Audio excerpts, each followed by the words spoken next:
Good evening, Little Masters, and welcome to episode 287 of the Prancing Pony Podcast, where, well, we've left the text at a rather exciting time. Yeah, sorry, Theoden. You just keep singing while you're slaying. We'll get right back to you. Your cavalry charge is very important to us, and we'll be with you momentarily. Your approximate wait time is 1 week. If you retreat now, you may lose your place in line. Well, folks, pull up a bench in the common room and join us. I'm Shawn Marchese, the Lord of the Mark, and I'm here with the Man of the West, who is yet to be borne up on Snowmane like a god of old, at least as long as I'm around to prevent it, Alan Sisto. Well, that's all right. I'm more Tulkas than Orome anyway. Folks, tonight, on top of welcoming back my old friend and longtime co-host Shawn back to the common room, we're also welcoming a few of our patrons to join us for our 22nd quarterly Questions After Nightfall. And folks, we know some of you are hearing this show for the very first time. So to you, we bid a warm welcome. Here at the Prancing Pony Podcast, we are reading, talking, and often joking, sometimes even humorously, our way through Middle-earth a few pages at a time. Sometimes. Broken clocks right twice a day, Shawn. Indeed. We take a deep dive into the lore. We explore how the story came to be. We talk about our favorite themes and a whole lot more. But once every quarter, we take a break from our read-through of the text and welcome a few of our patrons to join us here in the common room and bring along some of their very best questions. Now, we have no idea what they're going to ask us, so as we've done so many times before, we're just going to do the best job we can in answering their questions with whatever we have in our brains and on our shelves. Thank goodness for those shelves. As with previous Questions After Nightfall episodes, aside from any possible edits for nervous coughs and time spent flipping through pages while we look for an answer, we will be presenting this as it was recorded live. Everything you hear in this show will have been recorded during this session. And if you'd like to be on one of these with us sometime, join the Fellowship of the Podcast at patreon.com/prancingponypod. Questions After Nightfall episodes are recorded once a quarter, and patrons at the Elrond's honorarium tier and higher are invited to join. It's just one of the ways that we show our appreciation to those who support the show, giving them the opportunity to join us, make us laugh, make us think, and, well, I was going to say occasionally, but more often than not, embarrass us in the best possible way. Definitely. So, let's go ahead and get started. Shawn, who's up first? All right. First up, Joshua. Joshua, introduce yourself and tell us where you're from. Hello, friends. I'm Joshua from Massachusetts, and very excited to be here tonight in the common room. We're excited to have you. What's your question for us tonight? Yeah, my question tonight comes from the First Age. In looking at Beren's journey through Middle-earth, should we assume that Beren was at the Dagor Bragollach with his father Barahir? We know that Barahir helped save elves in that process. I believe Finrod. I always get my elves with F names mixed up, but I'm pretty sure it's Finrod. So should we assume that Beren is aiding his father in saving Finrod's life? That is a good question. It's going to require us to dig into the Silmarillion, so let's take a look. Amazingly, my ebook of the Silmarillion opened to chapter 18 of the Silmarillion. How Are you kidding? I'm wow, not. That is How crazy is fortuitous, that? Shawn. I know. Of the ruin of Beleriand and the fall of Fingolfin. Well, that would be exactly where I would look to find out if Beren was noted as being present with Barahir. Of course, the text doesn't give us a plain answer. We'd be able to just pull it up and go, oh, well, here's your answer right here. And then you'd be like, I don't know why I even asked that question. So we are going to have to do a little bit of speculation. And the first thing that I want to look at is the birth dates of Beren. Well, not so much the birth date of Barahir. That's not particularly relevant. We know he was there. The text tells us that. So the Dagor Bragollach begins in 455. That's when Morgoth broke the siege of Angband.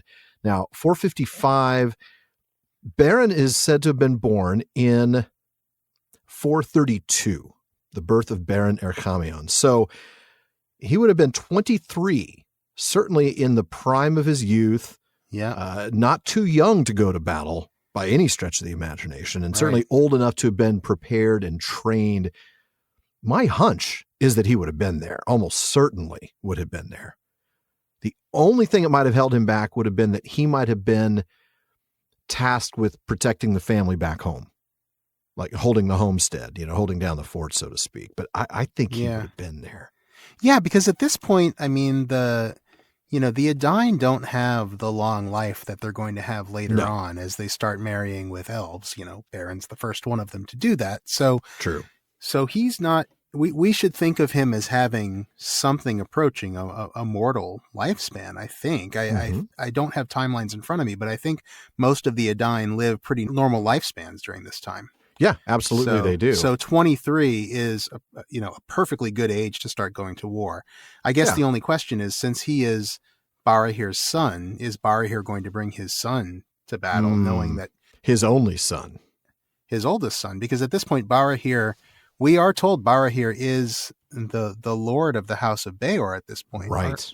Oh, wait, no. Actually, Bragollach was the Lord of the House of Beor at the battle, but he was slain at the battle. Right.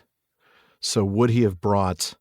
Well, he might have, because at the time, Bragollach was Lord, and then Bragollach was Barahir's brother. Right. Barahir, the brother of Bragollach, was in the fighting further westward. This we're told right after Bragollach fell. And then it says... That's when Felagund escaped and returned to his deep fortress of Nargothrond, but he swore an oath of abiding friendship and aid in every need to Barahir and all his kin.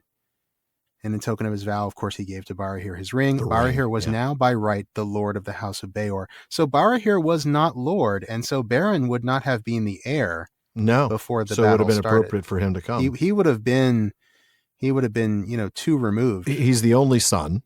So, yeah, you're right. If he had been the heir, then maybe it would be more reasonable to expect that he would have been left at home. Back to the timeline of their deaths and the lifespan, you're absolutely right. Even Beor, who, the text talks about Finrod being kind of taken aback by the fact that, here's this person who seems otherwise healthy, who dies of being just old. Beor was born in 262 and then died in 355. So 93 It's a long old. life, but it's a not long life. It's not a ridiculously long life. Yeah. 89 years? 93 is 93. What I think that works out to be. I don't math well, Alan. Come on, you know that. I love math as a verb. That's such a great thing. I think it's safe to say that he would have been there. He's not the heir incumbent. He's not the guy that the lordship is going to fall upon, and therefore there's no reason to keep him out of the battle. Combine that with the fact that he was of prime fighting age, and as we can see clearly later on, martially skilled, suggests to me that he would have been present at the battle. I think so. Yeah, I think the fact that he's got such a position in Barahir's band, he's got a position of prominence in Barahir's band after the battle, not just as, the young whippersnapper of a son, but actually as a leader in his own right. That suggests to me that he had some battle experience. So he probably was there. Yeah. Yeah. That's going to be where I land as well. Yeah, and as we've been talking here, I just went ahead and looked in chapter 19, which is, of course, the Beren and Luthien chapter. Right. And I was just kind of curious to see if there was any reference to either him remembering the battle of the Dagor Bragollach or someone saying, oh, you weren't there. Just something that might be conclusive one way or the other, but there's nothing. So I think given the silence of chapter 19, I think we just have to speculate. And I think it's reasonable to assume that he was there. I agree. I mean, it was only 2 years later that, Barahir and the outlaws were all in Dorthonion, hiding out.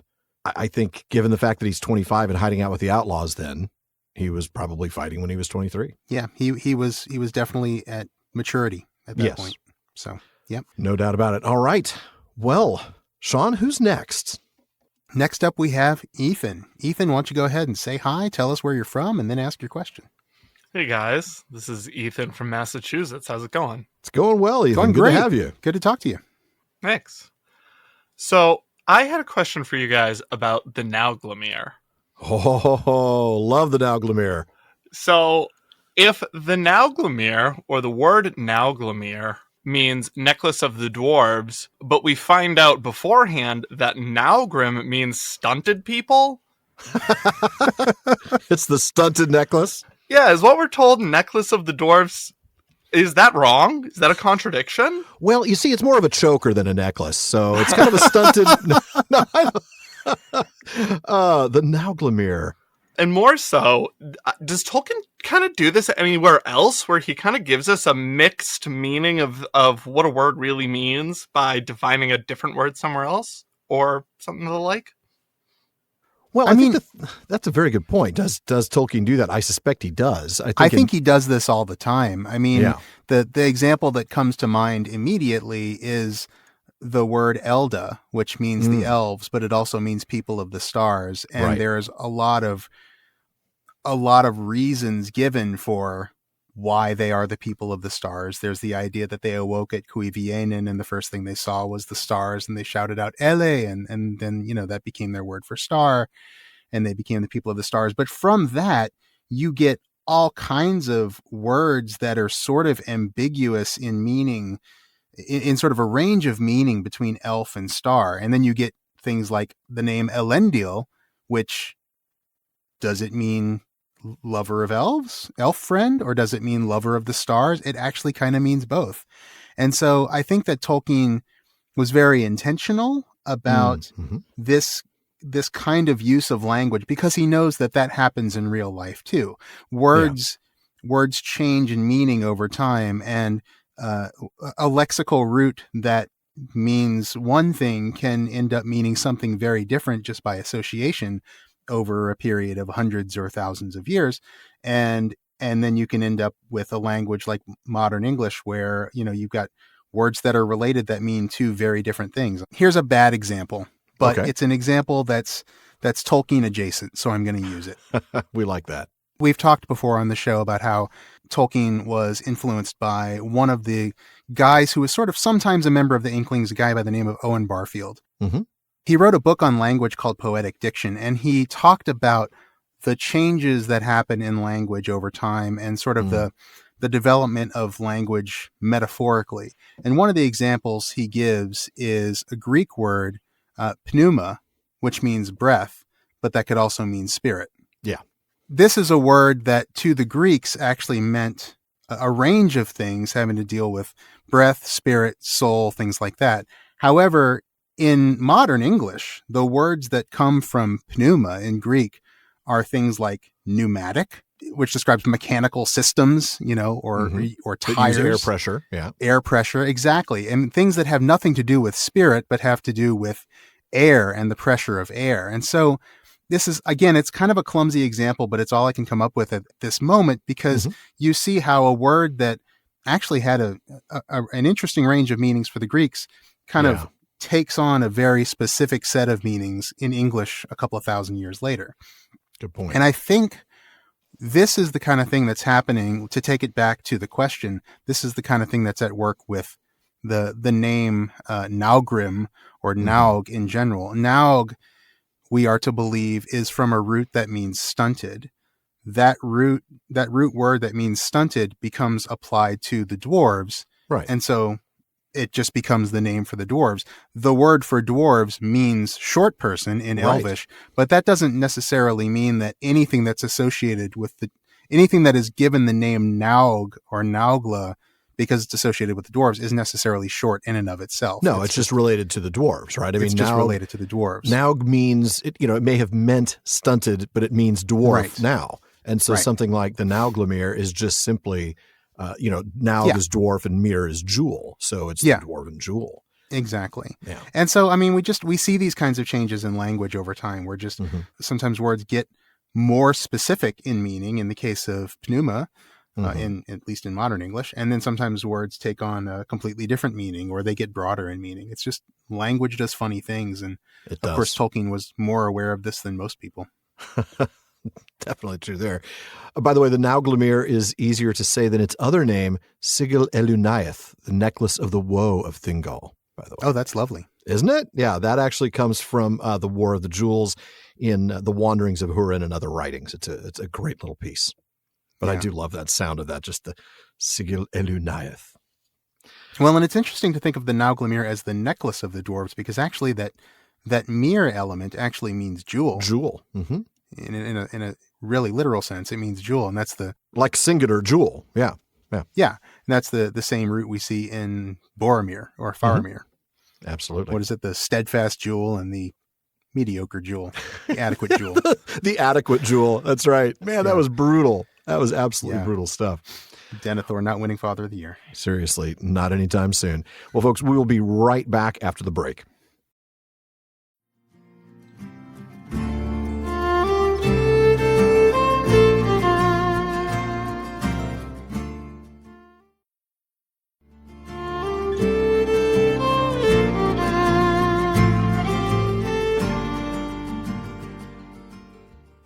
Now, before we get back to our patrons and their questions, we want to make sure you know that even after you've listened to the episode, there is a lot more talk going on at the Prancing Pony Podcast.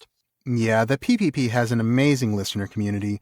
They're always coming up with great questions and discussions, not just here, but all across our social media spaces. Check out our common room on Facebook, our dedicated subreddit, Twitter, and more. Now, on Facebook, just look for the Prancing Pony Podcast. Follow the page to get the news and see our downloads, but be sure to join the group for some great discussions. Or if you prefer Reddit, find us there at r/prancingponypod. On Twitter and Instagram, we're simply at prancingponypod. And the PPP is also finally on TikTok at Prancing Pony Pod, so please follow me there as well. Now, Shawn, while you've been away, I've been chatting with each of the previous co-hosts about the book that you and I have been laboring to bring forth. I was going to say writing, but really, that's more accurate. Actually, the more accurate way would probably be to say the book you've been writing that I occasionally help out with. But Oh, it has no. still been nice. Don't sell yourself short. Well, it has been nice to get close to finishing the manuscript, regardless of how we divvied it up. Definitely. And it's been a true labor of love. I mean, hard work, but it's been so fun. It's something I've wanted to do for a really long time. And I've just been delighted to have the opportunity to work on it with you. It's exciting. And I'm really looking forward to it coming out this year. Yeah, me too. Why We Love Middle-earth is going to be releasing in September of this year. That's 2023 for those of you listening in the future. And I got to tell you, folks, Alan and I are both working hard to make it a great resource for both new and longtime readers of Tolkien. We are. You know, the thing is, when we learned about The Rings of Power coming out, we knew that it would be bringing a brand new group of viewers, of Tolkien fans, to the world of Middle-earth. And it was sort of the impetus for you and I to start writing what we hope would be a guidebook for those diving into Middle-earth for the first time, right? At the same time, we also want to make sure there's something there for the veteran readers, right? They're going to look for more information maybe on a specific aspect of Tolkien's works or maybe some niche of the fandom that they're interested in. And each of the chapters is going to, serve as an introduction to different books in the legendarium or different topics of study or fan interest. Hopefully, we're going to draw readers deeper into Middle-earth and the Tolkien community as they read along with us.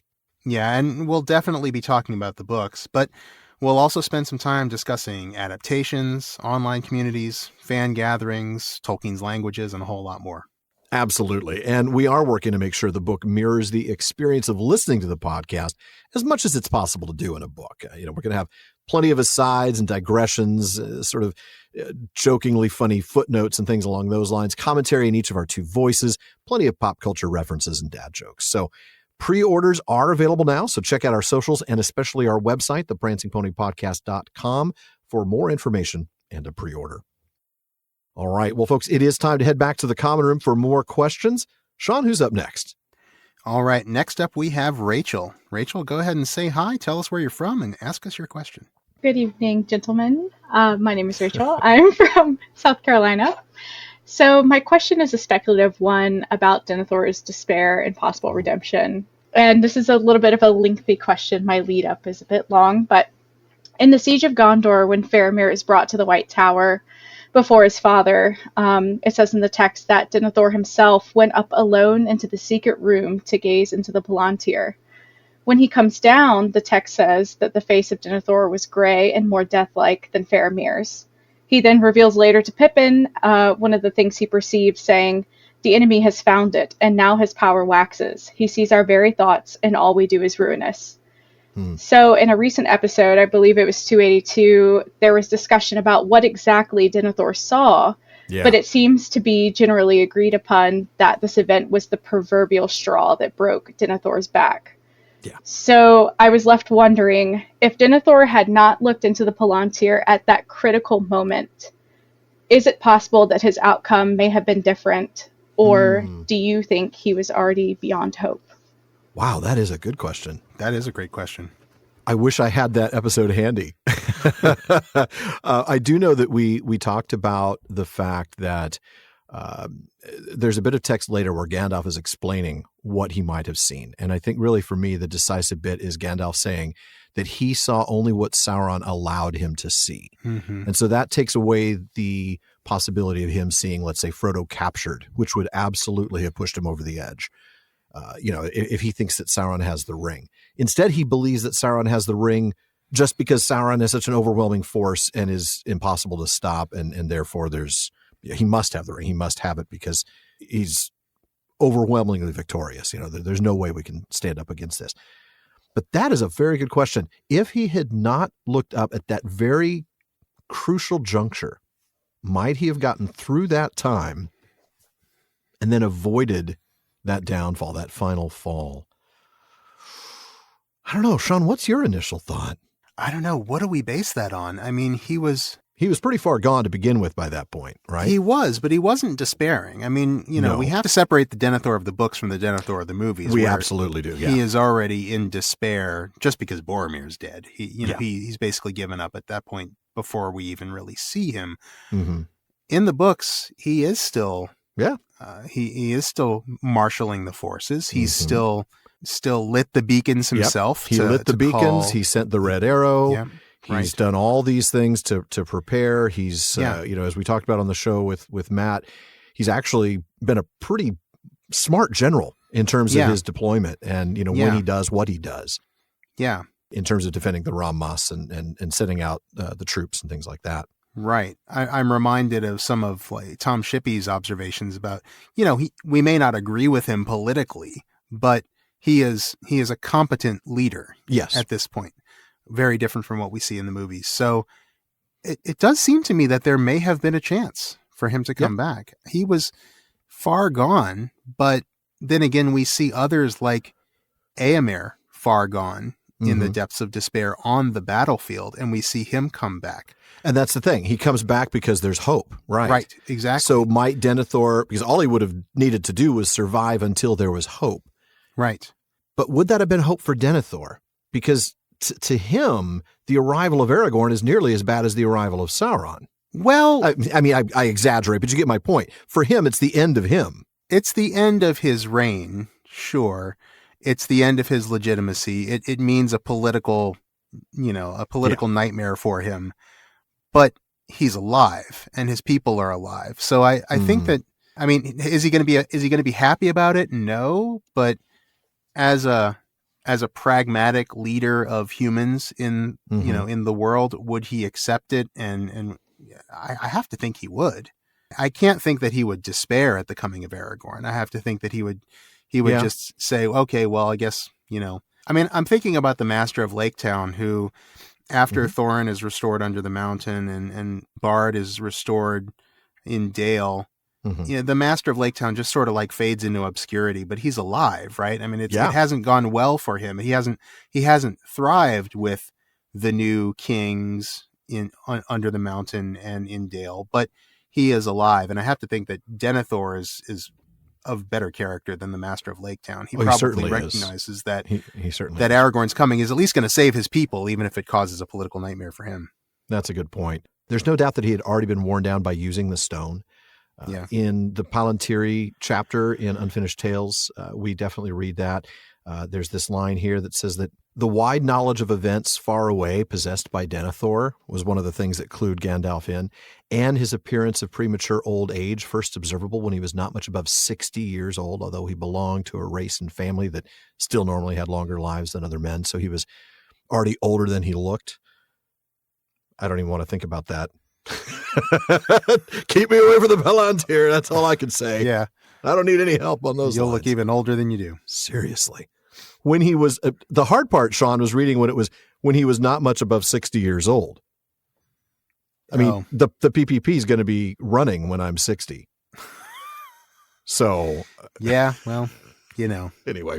You don't look a day over 70, man. I don't look a day over 70. That's right. Absolutely. Now, that text goes on to say that undoubtedly Gandalf's haste to reach Minas Tirith, in addition to the urgency of the time and the imminence of war, was quickened by his sudden fear that Denethor also had made use of a Palantir, and his desire to judge what effect this had on him. Whether in the crucial test of desperate war, it would not prove that he, like Saruman, was no longer to be trusted. Now, of course, he was, like we said, we may not agree with him. We may not like his style. We may not like his parenting, but he was certainly still to be trusted in that sense. Yeah, I don't hear anything there that makes me think that he's a lost cause by any of that. He's listening to the wrong influencers. I mean, a bit like Theoden, really. He's listening to the wrong counsel. He's listening to the wrong advice. And it sort of goes the other way, right? Theoden was listening to Wormtongue, and now he's not. Denethor was listening to his own wisdom, but now he's diving into the Palantir, and it's and it sucks him further down, and he doesn't come back. But I have to believe that there was still a chance for him to come back. Yeah. It's that confrontation with Sauron. I don't think anybody comes off well dealing directly with Sauron through a Palantir. I mean, even Saruman, but then again, Saruman didn't have the right to use it, the legal or moral right that Denethor would have had as a steward. Going back into that section of the text in Unfinished Tales, we do read that the breaking strain of Denethor's confrontation of Sauron must be distinguished from the general strain of using the stone. So yeah, that certainly leans towards what you've suggested, that he was recoverable still at this point. In fact, we read that he was. The latter, Denethor thought he could endure, and not without reason. Confrontation with Sauron almost certainly did not occur for many years and was probably never originally contemplated by Denethor. But then, when he does, that's gonna crack him. That's gonna be the straw. Yeah. Interesting. Very sad to think that. Yeah. He was one good decision away from making it. Yeah. I mean, isn't that the beauty of Tolkien, though? It is. Yeah. It's these moments, right? There are these moments where it could have gone a different way. And I'm thinking of Denethor, but I'm also thinking of Gollum. Gollum, absolutely. Gollum, absolutely. Still, after everything Gollum had done, he was still, in some sense, redeemable. This close to repentance when Sam, who we all adore and we all talk about him as the chief hero because that's what Tolkien calls him, still messed up. And that's one of the things that Tolkien talks about in his letters. It is really hard to swallow, that one bad choice can lead to a whole series of unfortunate events. Yeah. And it's interesting that it's equally hard to swallow that Denethor, who is a character that everybody kind of loves to hate, was actually not a lost cause. No, he could have been redeemed himself. And the loss of Faramir, though, was not the loss of the wounding of Faramir and the guilt that he felt at that was so strong. After all, that's the thing that drove him to use the Palantir that finally cracked him, right? Right. Would he have cracked even without the Palantir? Very possibly because of what he felt in terms of responsibility for Faramir's injury. Maybe so. And for what he perceived to be his near death, nigh unto death sort of experience, his mortal wound. I'm still alive. You shall not have been mortally wounded in vain. Actually, I think I might get better. Yeah. All right. Great question, Rachel. It really is. I love it. All right. Shawn, who do we have up next? All right. Well, next up is Zaxu. Zaxu, go ahead and say hi. Tell us where you're from and ask your question. Hello, I'm Zaxu Moriarty from Chicago. And my question for you is, we know that elves have serial longevity. Mm-hmm. We know that they exist as long as Earth does, Halls of Mandos notwithstanding. So, as you are choosing your starship fleet, which elves are you bringing along? Oh, my goodness. Shawn. How many are we talking here? You don't have to go through everything. Maybe grab 2 or so positions, and then we'll Captain, have the same first officer, tactical, head of security, engineer. This is why I'm asking. I know Alan's good. What are we talking? 6, 7? Probably. I mean, you're gonna want a captain. Now, who's that captain going to be? Is that going to be High King Fingon? Is that going to be? I think it's Finrod. That's who I'm thinking is captain. He's the most captain-y to me. Yeah. I think Finrod is captain, and I'm thinking, oh man, this is I know. There's a lot of choices. I mean, do Galadriel you go with, as chief medical officer? Sure, I'll take that. Yeah, we could do Galadriel as chief medical officer. Turgon for lead engineer. I mean, the guy developed. He built a pretty impressive city. Yeah, with like who was his contractor? I think he pretty much did it himself, or at least did the design himself. Yeah. So Turgon as our chief engineer. Yeah, because he beat Finrod on that one, because Finrod found those caves already hewn. Yeah, absolutely. Dwarves. So yeah, Turgon's engineer for sure. What else do you have? You have like a science officer, right? Yeah, you got to have a first officer and then a science officer. We've already got chief medical. I was going to put Feanor as chief of security. No, that's not a good one. No, I don't think so. Talk about your Foxguard in the hen house. Is there like a communications officer? Feanor could do that. He built Palantir. Yeah. Palantir. There is. Yeah. I'm picturing him as the... Still, you don't really want him in any position. No, I actually don't want him in any position of authority or responsibility, Just frankly. give the enemies a Silmaril. It'll be fine. Yeah. Feanor can keep the engines lit. There you go. So, like, who's your science officer? Like, I know. I mean, Finrod is like the wise one, the lore master, but He I like him too much for captain. I do too. Precisely because of that, his leadership, you know? Yeah. Thingol might get a role somewhere. Would he? Okay. Well, he's not going to be a communications officer because he's not going to honestly, listen to anybody speaking Quenya. We need to get Luthien in there, actually. Luthien. Ooh. Actually, I will take Luthien as second in command. Next Luthien to as the XO. I like it a lot. Totally. Yeah. I like that. So we've got Finrod, Luthien, Mm-hmm. Chief Engineers Turgon. Thingol's real good with the whole green skin women thing like Kirk was, though. You know, the alien women. Yeah, but I don't know. He's also really tall, so he's sort of like a natural something or other. You know, he's not going to be, though. He's not going to be the lead negotiator. No, not at all.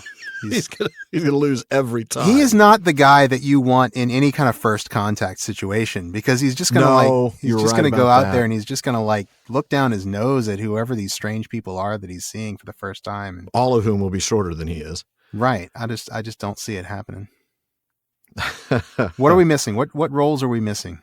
Well, one of the comments in chat is Tuor an option? Wasn't he said to be counted among the elves? Okay. I don't know, though. He wasn't. I don't know. I think that's cheating a little bit. Yeah. Because then you can include Beren because he married one, and then you get the whole line beneath that. I don't know. But then again, Luthien became a human. Beren didn't become an elf. That's true. It is a tough one. What about Glorfindel? We got to get Glorfindel in there somewhere. Okay, there's your chief of security right there. I don't think we totally. nailed down the chief of security. Totally. He's our guy. There's no question. Absolutely. The guy takes down a Balrog. Yeah. He gets to be chief of security. All right. So do we have? So he's our Worf because I'm going next gen here. By the way, I'm not thinking Kirk, Spock, McCoy. He's Worf for sure. Okay. Though I'm having a hard time picturing Luthien as Riker. That's really an uncomfortable picture. Finrod as Picard works 100%. No problem there. Totally.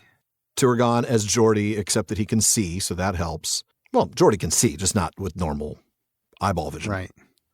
And then, of course, we do have Galadriel as our chief medical officer. I don't know that we need anybody else at this point. I mean, we need a handful of red shirts.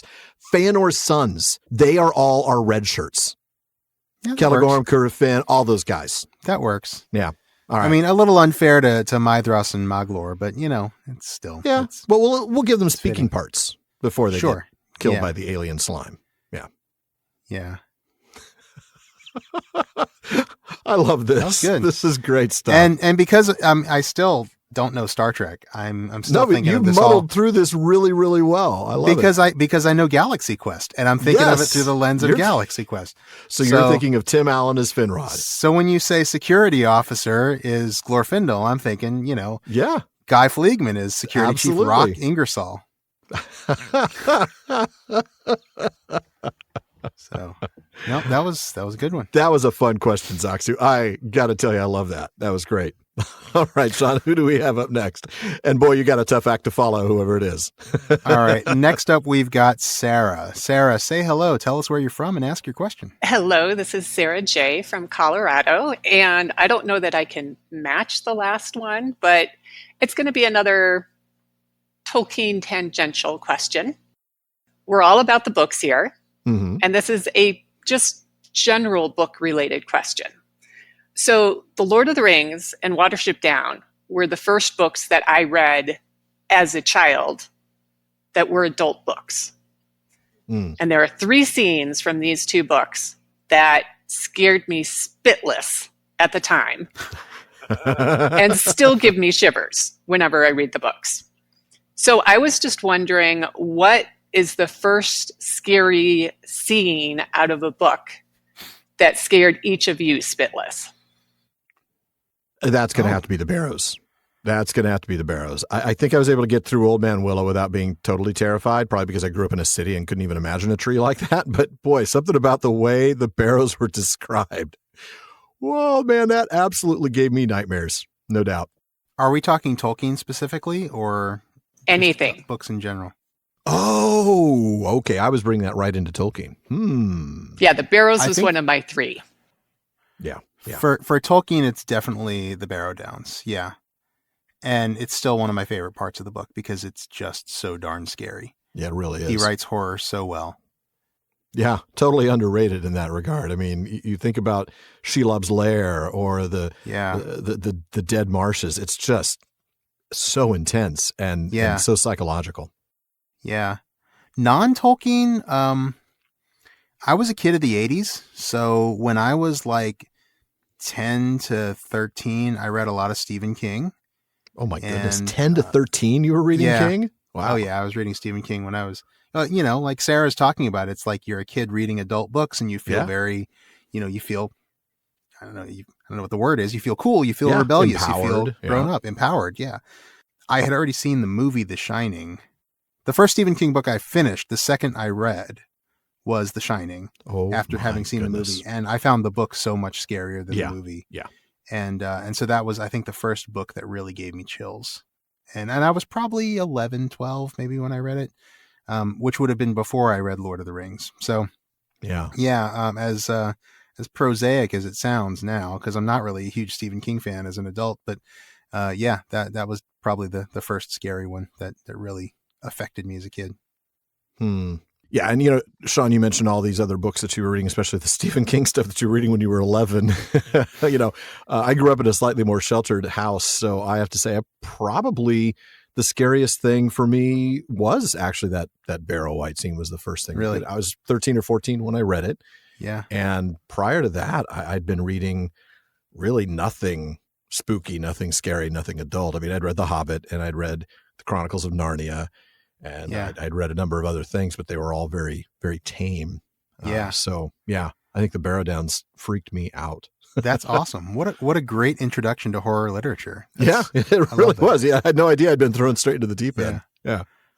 Very cool. Might as well give me an H.P. Lovecraft work and, see how I did with that. All right. Well, I don't know. He goes a little further. I'm kidding. Though my son just turned 11 and I'm thinking about maybe giving him the compendium of all of the love. No, I'm not. Really? Yeah, no. I'm absolutely not thinking of that. I love my son. I also like his sanity. He's a good kid. You don't want him to lose all his sanity points. No, definitely not. Well, Shawn, who do we have up next? Next up is Lewis. I hate to sound like a broken record, mostly because people listening don't really probably know what a record is anymore, but tell us who you are, where you're from, and ask your question.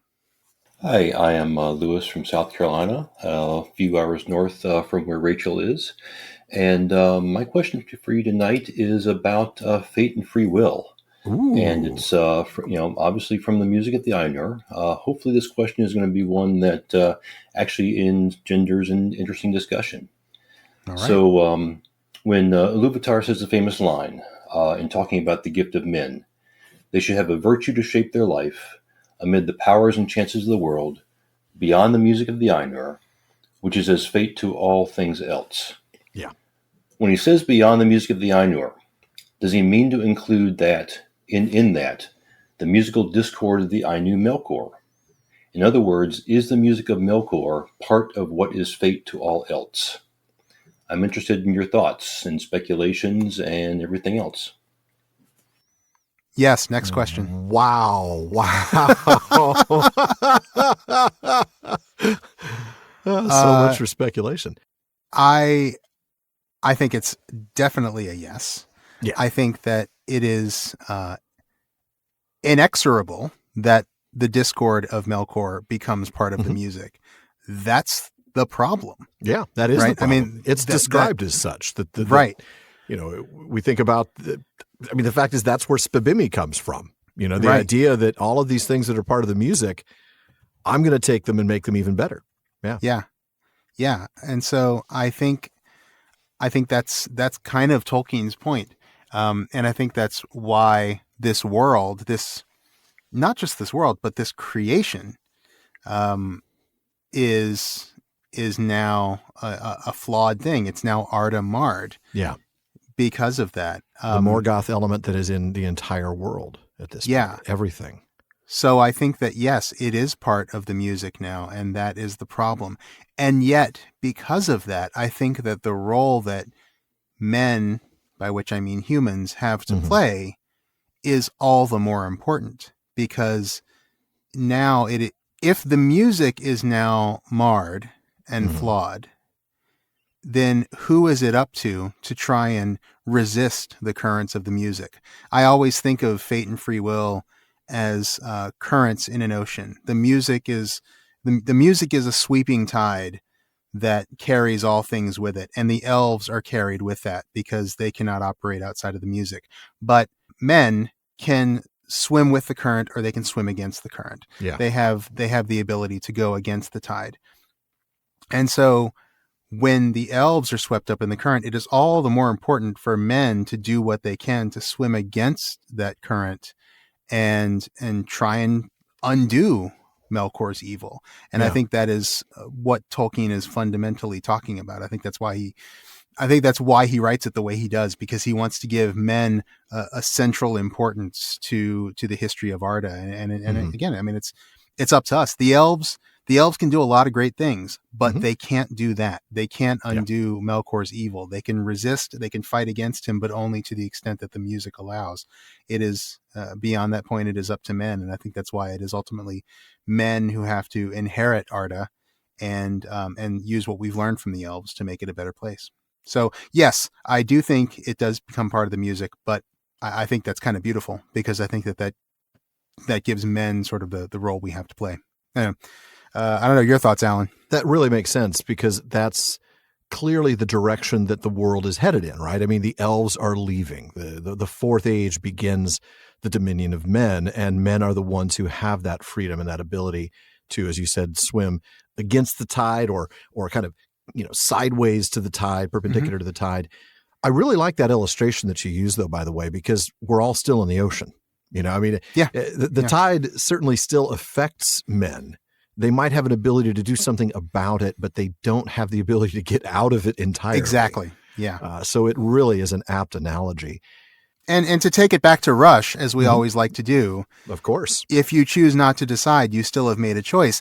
Not acting is choosing to just be swept up in the current. That's correct. Not swimming against it or swimming perpendicular to it or going with it and making it happen faster. Right. Doing nothing is still a choice to being be swept passive up in is it. still a decision to be made. Right. Yeah. And the elves don't have the freedom to make that decision. It's as though they don't have any fins. They can't swim at all. They just have to get carried. They Men float. Are the only they ones float who with have the current. Yeah. Yeah, they do. They do. Ooh, my goodness. That is a tough question. But yeah, I think men operating in free will, men operating as free moral agents is consistent with Tolkien's own personal beliefs. So yeah, I think combine that with the fact that Middle-earth has always been heading towards, or Arda has always been heading towards the dominion of men. And yeah, men are the only ones able to do it. At the same time, they're never able to get completely out of that ocean until they die. Because of course, that's the gift of men, that they do get to eventually leave. Yeah. Right. But while we're in that ocean, we're all just doing what we can to keep up with it, swim against it. And, I don't know. It's what I also like about that metaphor is it kind of illustrates how what you can do in your sphere of influence or your circle of influence is it may be very small. If you looked at it if you looked at the ocean from a 30,000 foot view, the ripples made by one person swimming against it are going to be very small, but an entire nation, an entire people, nation, right? Like, the people up. of Gondor or something along those lines, right? Or even the faithful in Numenor. Yeah. Yeah. It adds up. That is really good stuff. I guess my follow-up to that, and I love what Shawn said there. That's wonderful. I guess if elves have both the music of the rest of the Ainur and Melko as sort of what they are bound to, it seems like they could be swimming both ways. They have they have a choice to go with either current, and so I'm wondering, how is that different than what men have? That's sort of what I was having a problem with, as well as hoping you could speculate on. I think by the time we actually get to the elves making choices, that is to say that the world now physically exists, the music is a net, right? The music is not Iluvatar's music and Melkor's music, and you choose which one to go with. It is a piece of music that was originally designed by Iluvatar, but that has some elements played by this, uncontrollable soloist. And as a result, when you're making decisions one way or the other, it's not as though you're like, well, I'm going to go with Melkor's specific theme here, because I don't know that theme exists on its own anymore. I think that's right. It's been incorporated into the music itself. It's like an Ornette Coleman solo that's like really, really loud and chaotic, but there's like, there's a bass line there's a rhythm section to it that it's riding on, and that it's a part of. You can't really separate those two. I think you're right. I think the discord becomes part of the music. Yeah. By the way, I'm not knocking Ornette Coleman or saying he's anything like Melkor. I actually rather quite like his music, but but it's that kind of thing. I think it's become part of the music, and I don't think it's not like it's a separate tune playing at the same time. It is part of the same tune. Yeah. It's not like if you're at a place that's hosting a bunch of weddings at the same time, and you can hear the music coming from the dance floor at the wedding you're at, and you can kind of hear the beat of the dance floor in the room next to you, and you choose to dance to that beat instead. It's not like that. No. It's just, it's all part of one piece of music. Yeah, because it's been incorporated by then, right? I mean, if you go back to that conversation, the shall prove it mine instrument conversation, that happens when the music is being played before Iluvatar speaks the world into existence, and the music starts to play out as history in the world. And it's only after that we start to see the results of that. And we see that in the combination of things that nobody had ever envisioned, right? I'm thinking of when Iluvatar's explaining to Ulmo, seest thou not how here in this little realm in the deeps of time, Melkor hath made war upon thy province. He hath bethought him of bitter cold immoderate, and yet hath not destroyed the beauty of thy fountains, nor of thy clear pools. Behold the snow and the cunning work of frost. So those things are already in play. They've already been merged. It's okay. Yeah, you can take a Reese's peanut butter cup apart, and you can have the peanut butter separate from the chocolate. Trying to figure out where I'm going to go with this. There you go. Yeah. But you can't take the coconut out of the mounds. No, I don't know. I'm just trying to figure that out. I have no second half of that analogy, folks. I apologize. But you get the idea. They are mixed now. You can't unmix it. You can't unmix it. You can't undo it. Right. You can't unbake a muffin, I don't know why that sounds hilarious to me, but it does. Or you can't unbake a cake, right? No, you're right. The cake turned out terrible. It wasn't what you intended because you accidentally put, salt in when you're supposed to put sugar in. Right. You can't undo that. You can't unmix it. Yeah. You just have a crappy cake now. Congratulations. Enjoy. Put some ice cream on it and hope for the best. Yeah, you're right. This is, once it's done, it's done. These things are merged. They're part of the same thing. That's why when men are given that free will and that ability to choose outside of the music, they're not picking one or the other.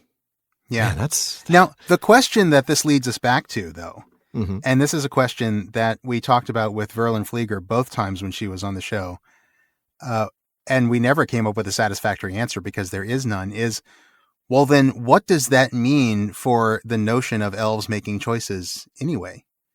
Feanor makes a choice to be a jerk and not to give the Silmarils back when the trees are destroyed. What is his culpability if he is swept up in the music? And that's where Tolkien does not give us any answers. No, Tolkien doesn't, but it's clear from the way he describes characters that they still have moral choices. They may not be able to impact what happens. That is to say, nothing Feanor did, if he had said, yes, I will give back the Silmarils, or no, I will not give the Silmarils, guess what? They were already gone. So whatever his decision was going to be, it wouldn't have mattered. The trees were dead. But it would have changed who he was. And that's what the elves seem to still have the ability to do. I mean, when you look at like Finrod sacrificing himself to protect Beren, okay, he might not have been able to prevent the things that he may not have been able to change the fact that he was going to always lose the rap battle with Sauron. But by acting the way he did, he made a moral choice. He was still a moral free agent. So even though he couldn't change the course of history, he was still able to change who he was, which is why I think we see that played out in the system of rewards and punishments that we see in Mandos. I mean, that's why somebody like Feanor is still in the halls of Mandos, while somebody like, Finrod is, off walking with his father. And so I think that speaks to Tolkien's system here in terms of responsibility for your actions, even when you're guided or at least bound by the music. Yeah. It does still raise troubling questions. Oh, it does. Yes, it does. Like the question of well, what difference does it make that Feanor makes the wrong choice because the Silmarils weren't, because the trees were going to die.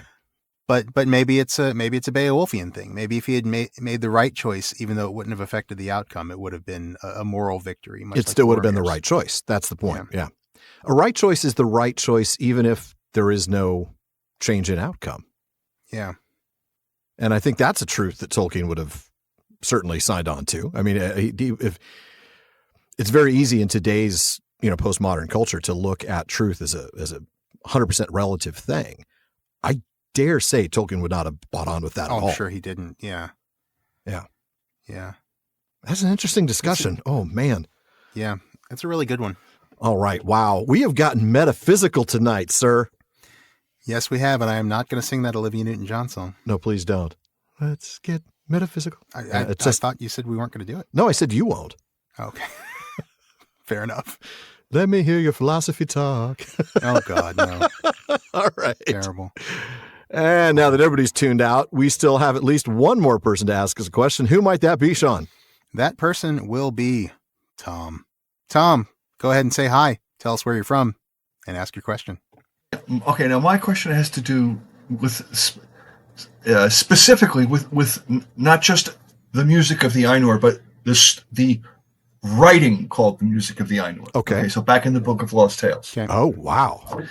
Okay, so because I've been doing an awful lot of studying of that lately, and the thought that came to me is something that actually disappears in later versions. Mm-hmm. When you move on from the music of the Ainur to the Eärendil. Yeah, is because it's not in the Silmarillion. One of the things that when Ilúvatar, the music has ended. And Ilúvatar is talking to the Ainur, including Melkor. And he goes through this whole long list of things that Melkor has introduced, into the music. And the very last thing is death without hope. I'm going to just jump forward here. That phrase disappears after the 1930s Eärendil. If that phrase isn't in the Silmarillion Eärendil. But I was thinking about it in terms of something Finrod says in the Athrabeth. He is trying to get it through Andreth's head that the elves, that death is a problem for the elves too. That the hunter catches up to them eventually, no matter how long it may take. And he says, and no one speaks to us of hope. And so I was thinking, I started thinking about these two things together, and I don't have a solution here. I don't have an answer. Okay. Because I'm still at the beginning of this process here. So when Ilúvatar speaks of death without hope, I think we probably tend to assume that he's talking about the way men view death. But does it include the elves too? Just thinking about Finrod saying, no one speaks to us of hope, because of course, when they die in the way that he means die, right, at the end of time, they're dead. They're gone. They're not. Right. They're right. As far as they know, they're not coming back. Yeah, you're not talking about a separation of the Fëa and the Hroa at that point. You're talking about the annihilation. End of time. Yeah. Right. Or the end of Arda. Exactly. Yeah. So, and anyway, just those two statements. Granted, they're 35 years apart. Yeah.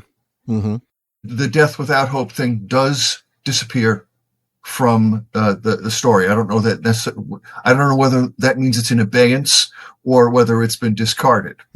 But and also it's interesting to note just on the music of the Ainur that in the first version there were flaws in the music before Melkor. Okay, interesting. Later on, there are none. Okay, Right. So it's different dynamic. Yeah, Anyway, very different That's dynamic. what I got. Okay. Well, and I think that's really telling.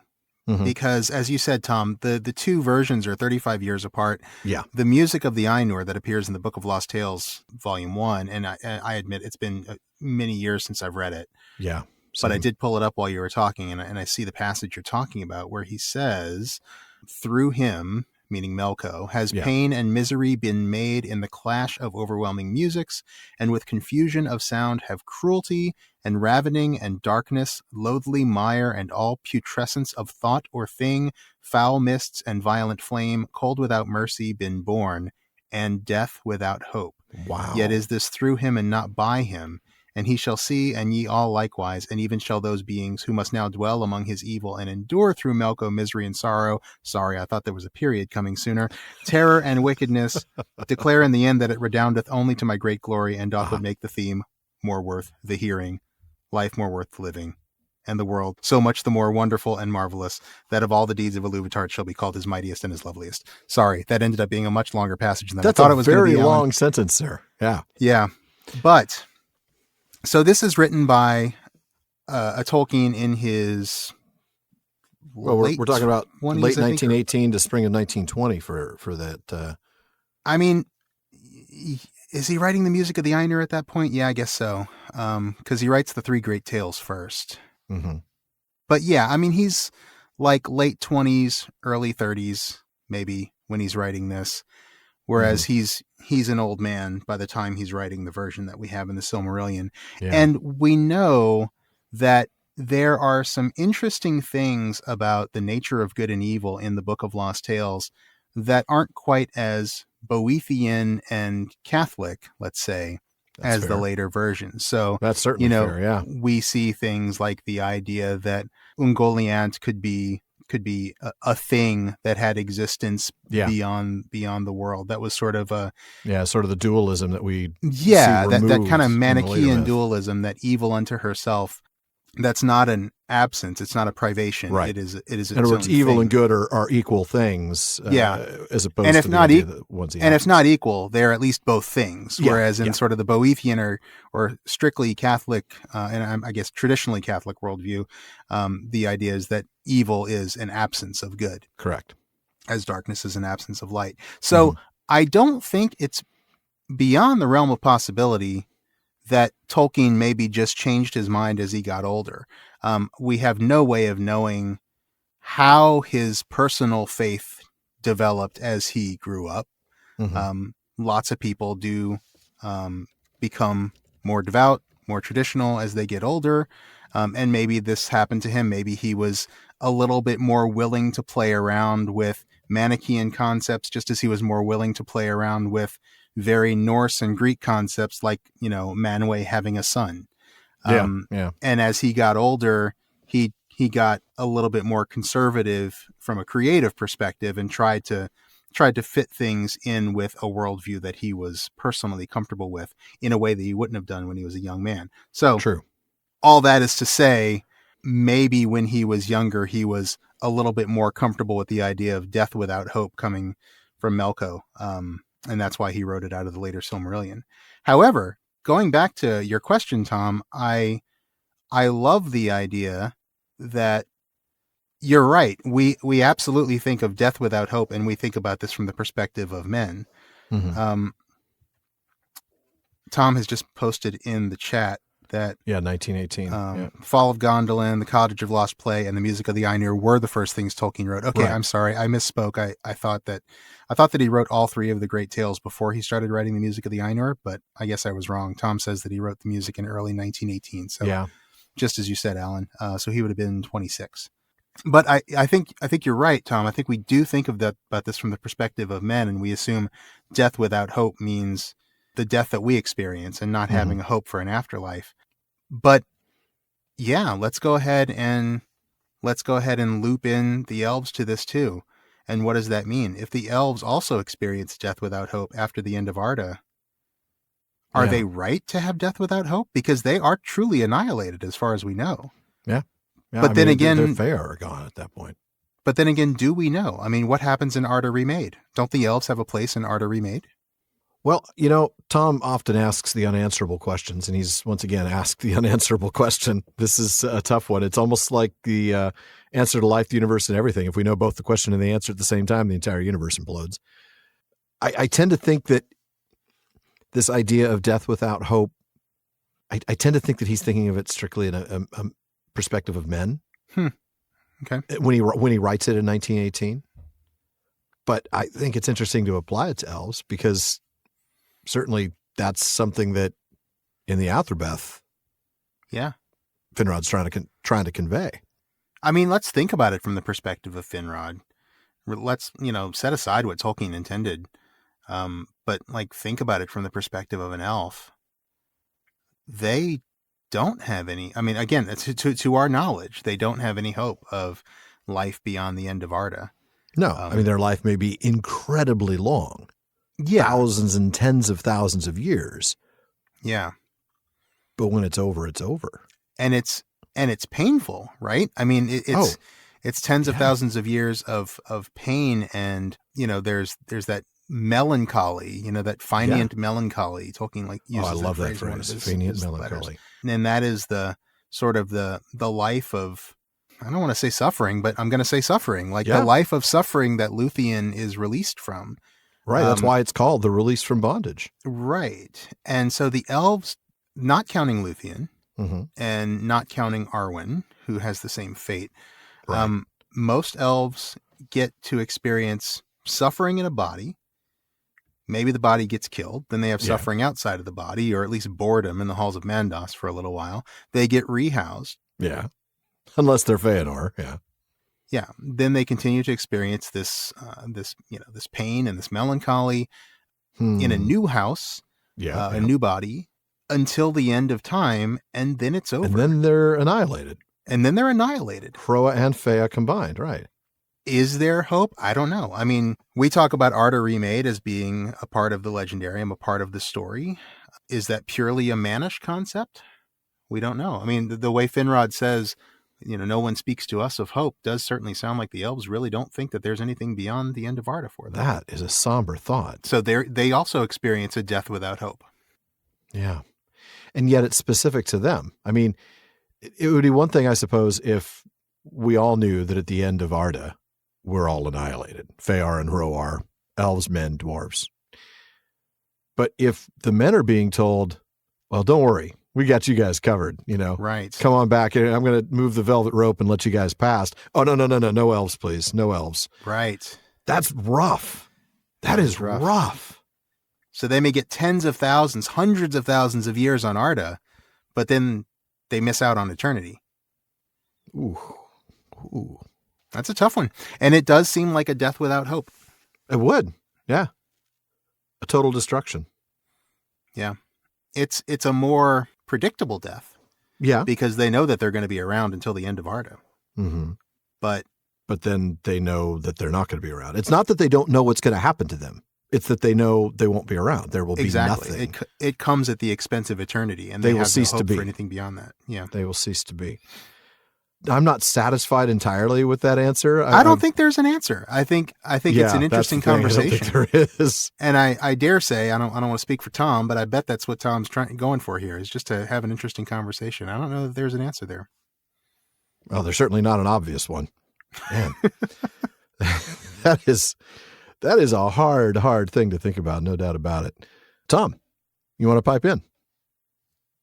Yeah, sure. I think I think you're right. I mean, it's a tough question, but I think Tolkien's most important themes, death and immortality, fate and free will, the problem of evil and divine justice, and all of those things don't have answers.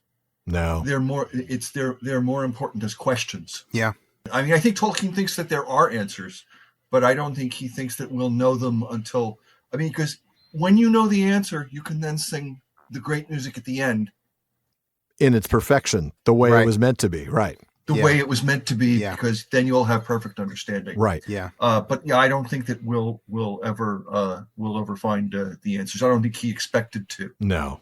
Yeah. I think the question is the point. Yeah. Like you said, Tom, they serve us better as questions, not as answers. Yeah.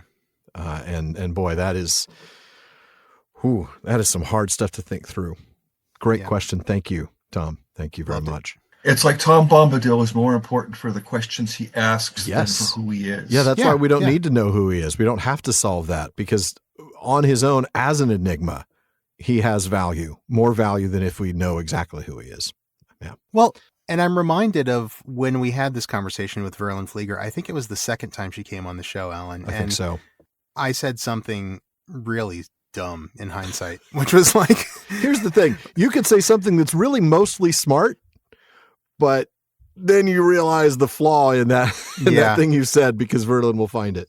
Yeah. And tell you very kindly about it. Oh, absolutely. And make you feel smarter on the other end of it. Yeah. But I said and this is exactly what happened here, because I said something like, oh, yeah, so we ultimately don't know whether elves have free will. And she said, well, of course we don't. And it, it's like, because fundamentally, we don't even know if we have free will, right? And I'm not talking about in the legendarium. I'm talking about in real life, right? Yeah, in real life. We think we do, or at least some of us think we do, but exactly. we could be wrong. We can believe we do, or we may believe we don't, but we don't really know. And how can we know? It cannot be known. Yeah, and that has been the case for thousands of years of human civilization, and so I think that is the point: is that these enigmas of fate and free will and death without hope, these are the truly profound enigmas. Tom Bombadil is what we spend so much time thinking about. What the heck is Tom? Like where Tolkien gives us these like real enigmas that are meaty questions. Yeah. Incredibly meaty and incredibly meaningful for our real lives. Yes. And I think that is an important lesson for us as Tolkien fans, is that as much as we may love the enigmas about Tom Bombadil and the cats of Queen Beruthiel, or Queen Beruthiel herself, like let's not forget the real enigmas that Tolkien leaves for us that can actually that can actually keep us searching in our real lives. Wow, that is great. Excellent point, Shawn. I really appreciate that. That adds to Tom's question in a way that just, man, it's going to be hard to top that, and yet we still have time for a few more questions. And yet we do, and yet we have to try. So we have to follow it at least. Yeah, I think we probably have time for maybe 3 more questions, depending on how complicated they are. Zaxu, Ethan, and Rachel. Let's start with Zaxu. Okay, so you're walking and accidentally go into the Fey realm. So you're now partying with a bunch of people and you have the best beverage you've ever had. It's kind of like having your brain smashed out by a slice of lemon wrapped around a large gold brick. You think it's called the Pan-Galactic Gargle Blaster. Yes. You bet. And as you decide you want to go on an adventure, you grab your towel, and whose hand do you grab to be your Zarkin fruit? Which elf are you going to go exploring with? All right. Who do we go exploring with? Shawn, I don't even know where to start on this. No. Does it have to be an elf? No, I don't think so. I mean, anyone that is alive today from that you would like to bring that's from the legendarium. Oh, okay. Do they have to be on land? No. Can they be in the sky? Could they be a planet? Absolutely. I will 100% grant that. Then I think everybody knows I'm going to say Eärendil. Shocked. Come on. This is my shocked face. Who's a better guide? Come on. Who is a better guide? Fair thing. I mean, he is the Ford Prefect of the Legendarium.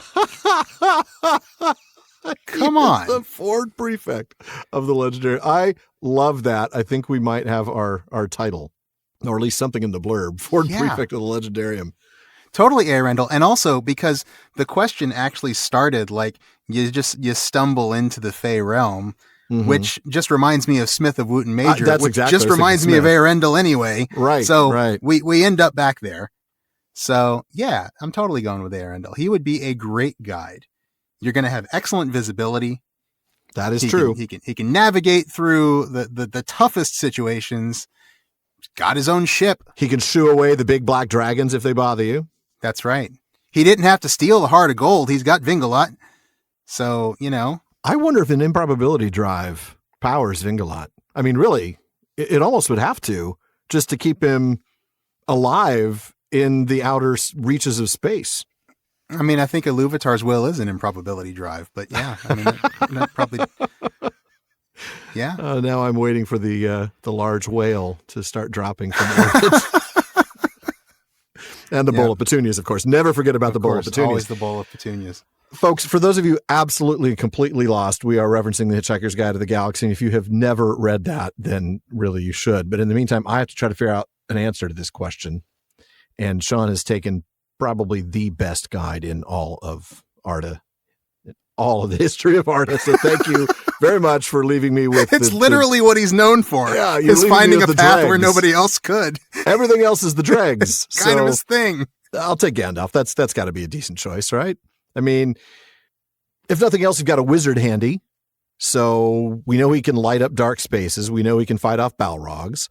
Mm-hmm. I mean, okay, if he fights off the Balrog, he might not be there to guide you after that. But if you stick around long enough, his naked body might show up. Hopefully you have some extra clothes. Yeah. He might also disappear just because he has another engagement. Yeah, that's true. He might have other appointments.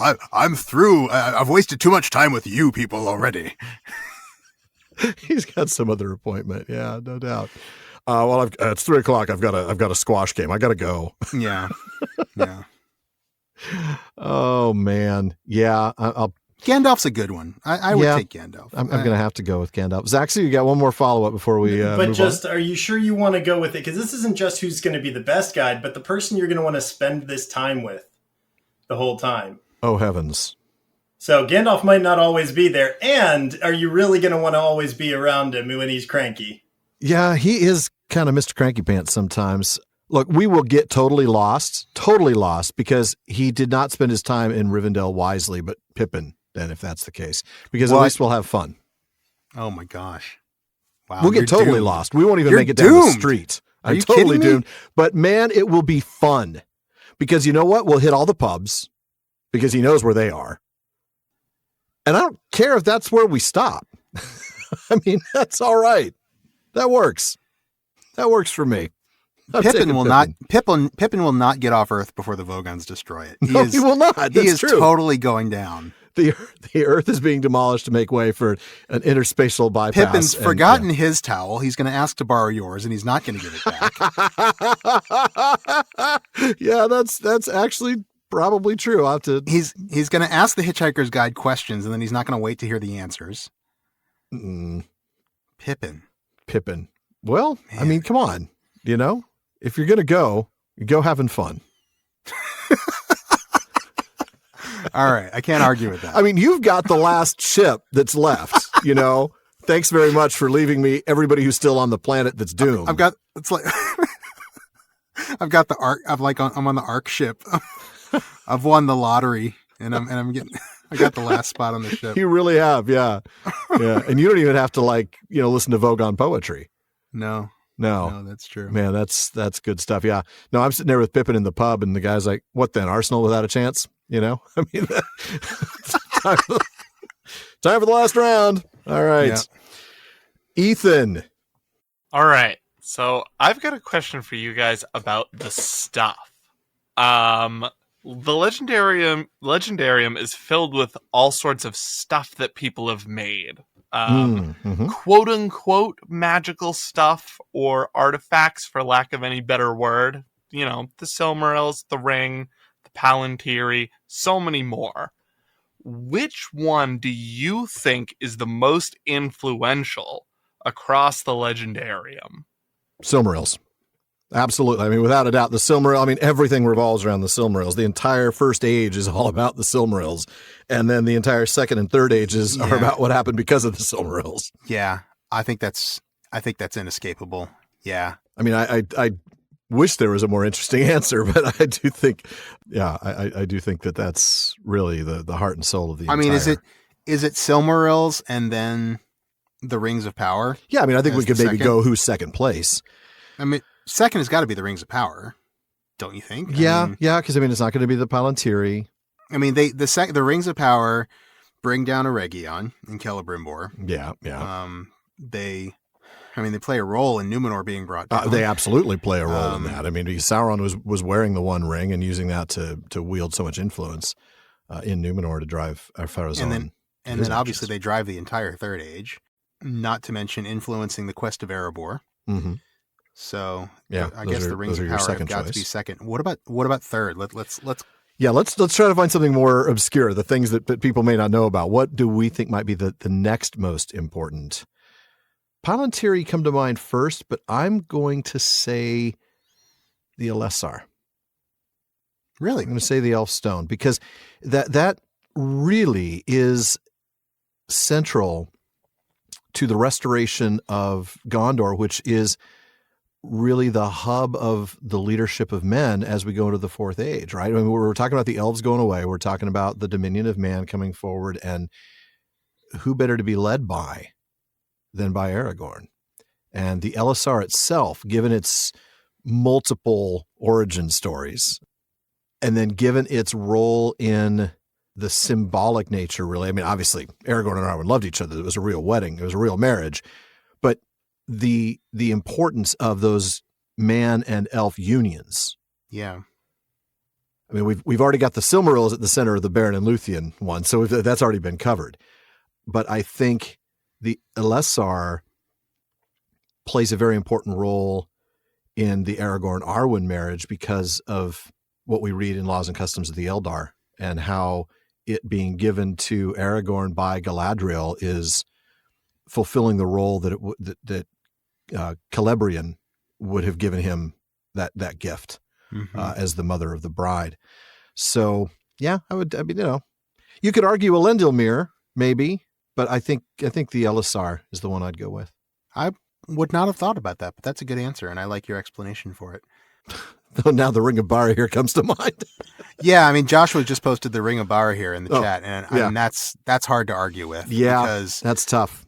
And it does come into play with Aragorn too. So not only does it come into play with Beren's quest and Finrod's death and everything that I mean, obviously, if Beren's quest is not successful, the entire First Age doesn't play out the way it does, right down to, Eärendil being able to take his journey into the West. Like, there is no salvation for men, for men and elves.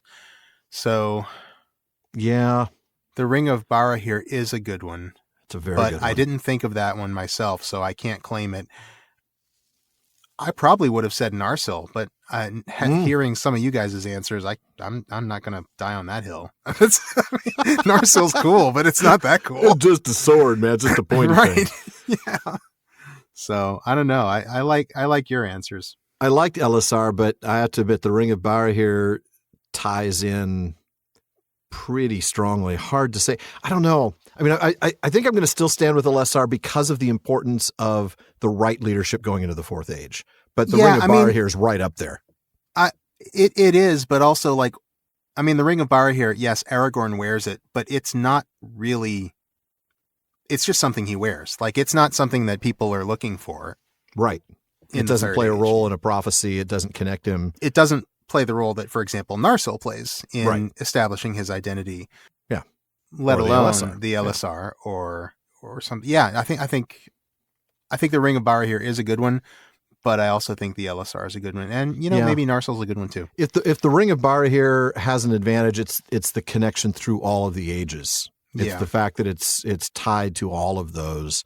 I mean, it sort of disappears from history, really, from the end of Beren's life to when it shows up for Aragorn.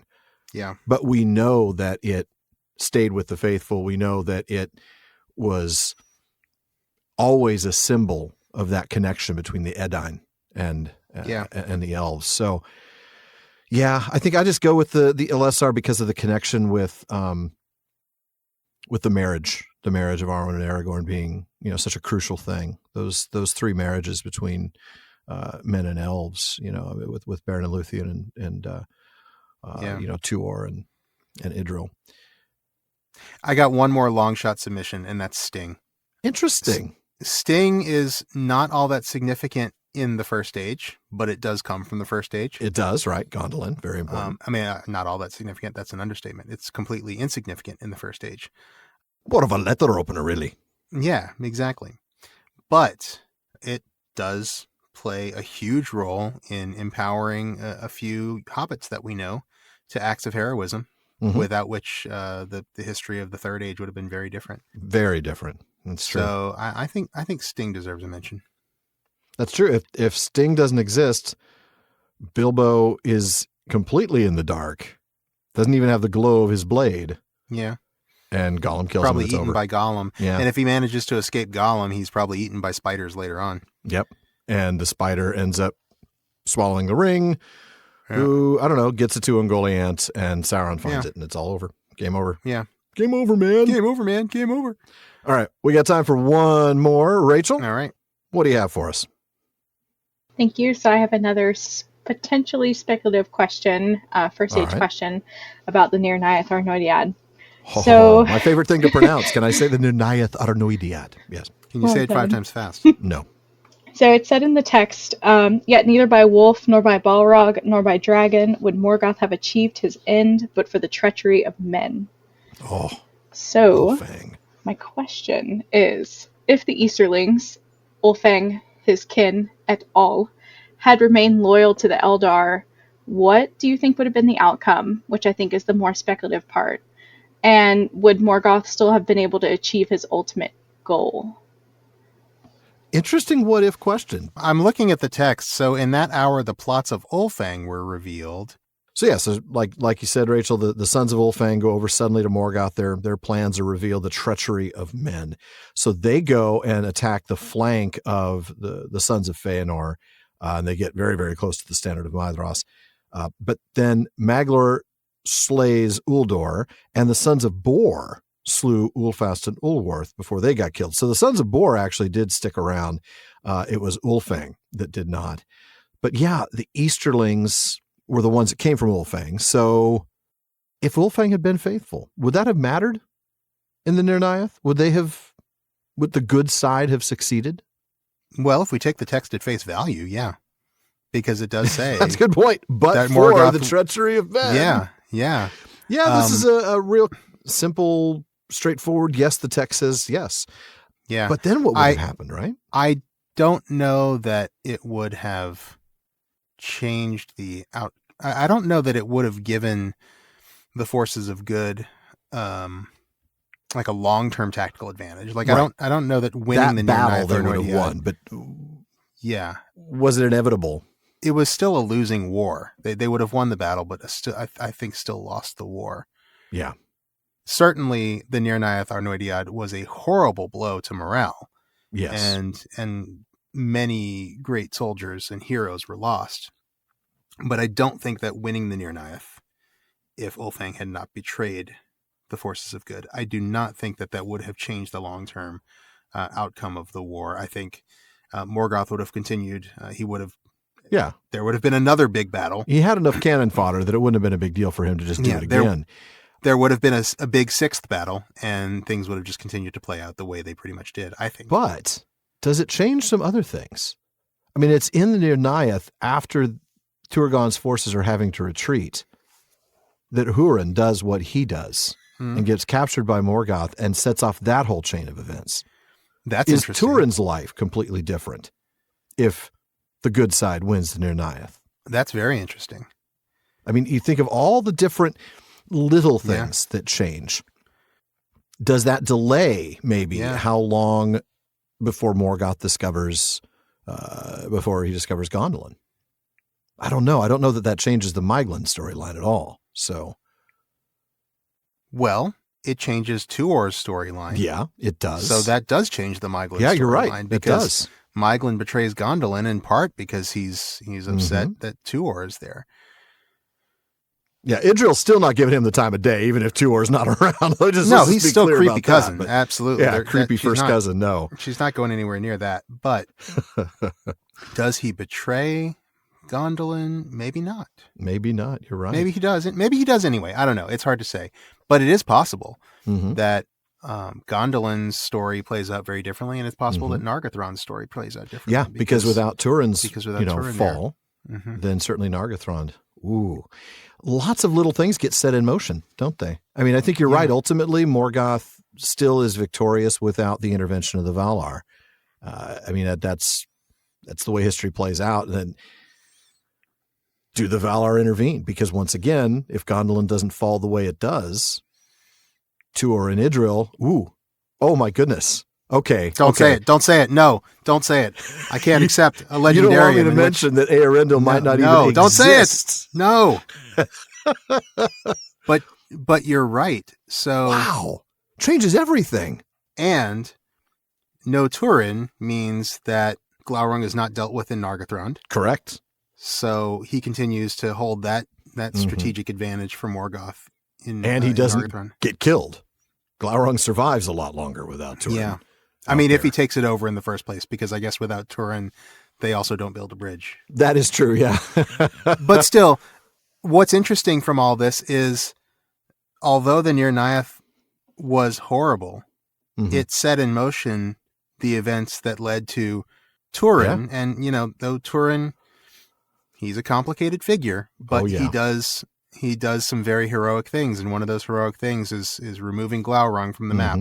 And that there is a reason why he is named among the elf friends. Absolutely. I mean, let's not forget that. We may have been very hard on Turin for some of his choices, particularly the ones that he made when he was protected from the curse of Glaurung when he was in Doriath. But he does still do heroic things. And if he does not take Glaurung off the map and does not enable the whole thing with the Nauglamir, Thingol is not taken out of the equation. The Silmaril never... If Eärendil is around, the Silmaril never gets down to Eärendil, right? Because Thingol holds on to it. So the Nir Naiath Arnoediad, as tragic as it was, still is the catalyst for things that bring about the salvation of the First Age. So if Ulfang doesn't betray the forces of good, do all of those good things happen later on? Maybe not. Something else good happens. And that's the whole point of Spibimi, right? I mean, if we can't really speculate as to what those good things would have been, but if there were another battle later, then the results of that would have led to someone being able and in the position to go and seek the help of the Valar and therefore end the reign of Morgoth. We hope so. We like to think so, yeah. But I can't imagine that the reign of Morgoth continues forever in the music of Iluvatar. Right. I feel like, that's the way Spibimi works is I take these bad things, Iluvatar says, and I find a way to weave the story that I've already told, that's already in existence. But wow. Yeah. Wow. That's awesome. I like that. That is a what if that ends up leading to about a million other what ifs. Yeah. That was a fun one to tackle, though. All right. Well, folks, man, that wraps it up for another episode of the Prancing Pony Podcast. But be sure to join us again next week when Shawn and I get back into the Lord of the Rings. Man, for the first time this whole season with Shawn. I know. With one of the most iconic moments in the Legendarium, the Battle of the Pelennor Fields. I can't remember what happens in this one, but I'm sure I'm going to like it. Well, I don't know if you're going to like the fact that I'm not having you read anything. I'm just reading the whole thing.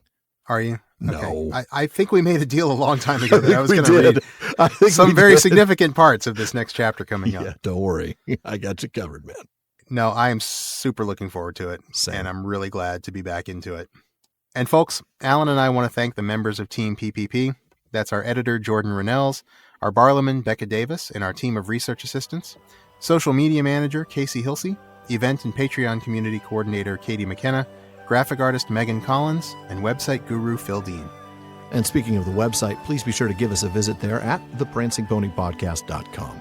We've got show notes, hilarious outtakes, Prancing Pony ponderings, and our online storefront where you can get all sorts of PPP merch, including the new chapter designs from Megan. You'll also want to visit our library page. The Prancing Pony Podcast is, first and foremost, a podcast about the books.